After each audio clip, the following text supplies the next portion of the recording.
I think what they're trying to do is something like what the Nixon administration tried to do in Vietnam, which is, in its essence, tiptoe out of the war yourself while leaving the local parties behind to continue it on their own. That's different from either winning or losing. It's kind of extrication. It's trying to get away from the table, to walk up and to get up from the table and walk away without the war going one way or the other based on your departure. Whether the Obama administration will be able to do this is an interesting question.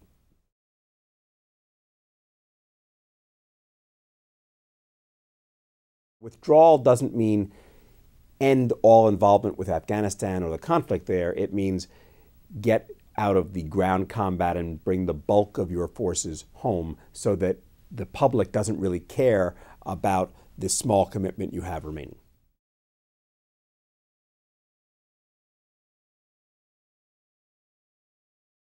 Everybody wants to call on the United States to leave, but everybody will get scared once the United States looks like it's actually going. So managing the local sensitivities surrounding a withdrawal are key. And part of that is simply deceiving people by basically saying, we're not leaving, we're going to stay, we're going to stay. Even as you're telling the American public the opposite, we're leaving, we're not going to stay, we're leaving, don't worry. So the challenge is, how do you send two different messages to two different sets of constituencies at the same time in a world in which everybody can hear what you're saying in every theater? That's tough, and we'll see if it can be pulled off.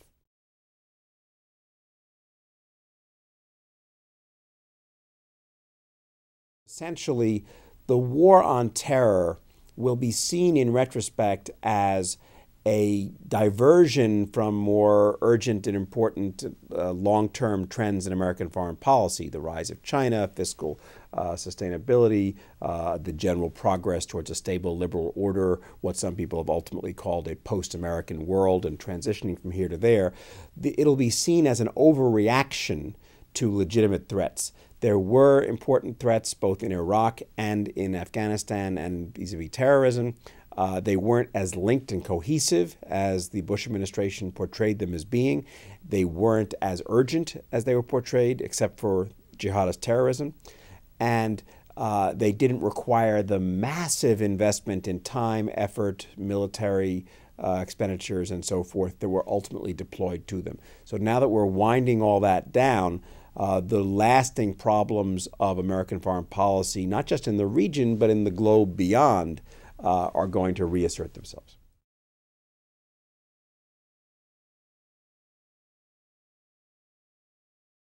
The United States is different from other countries. It was built on an idea that a certain kind of government, freedom, democracy, liberalism, was good not just for Americans, but for the world at large. And so the progressive enlargement of the sphere of democratic governance from the United States to the world at large has been part of American foreign policy from the beginning, a sort of distant goal that we've always hoped would play out over time.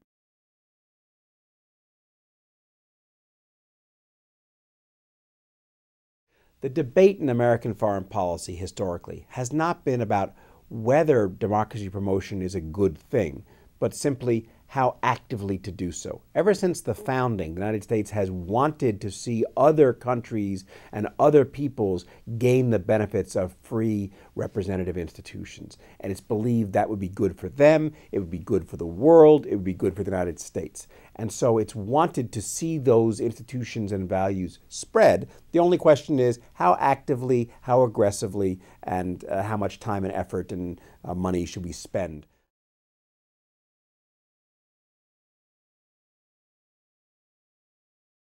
During the Arab Spring, the Obama administration dealt with this, you might say, permanent tension between idealism and realism in American foreign policy by letting its response be dictated by the local success of the rebellions involved. If a country could topple its dictator, the United States wouldn't stand in the way. That happened in Tunisia, it happened in Egypt. If, however, the country couldn't topple its dictator, and the dictator could basically maintain order, as happened in, say, Bahrain, the United States wouldn't intervene to help the rebels. This changed with Libya.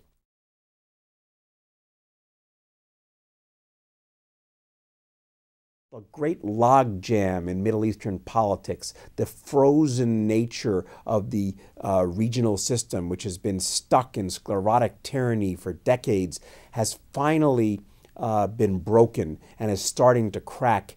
And this is the most exciting development in global politics in the last several years, absolutely without a doubt. Even if it doesn't turn out incredibly well in the short term, the fact is there's no going back to the old system. And the first step towards bringing the Middle East into broader patterns of development, democratization, what scholars have called the third wave of global democratization, is going to move forward. And that is going to be a fascinating and exciting and challenging thing to watch. To order a copy of the Great Decisions Briefing Book, a DVD set of this series, or join a Great Decisions discussion group in your area, contact the Foreign Policy Association.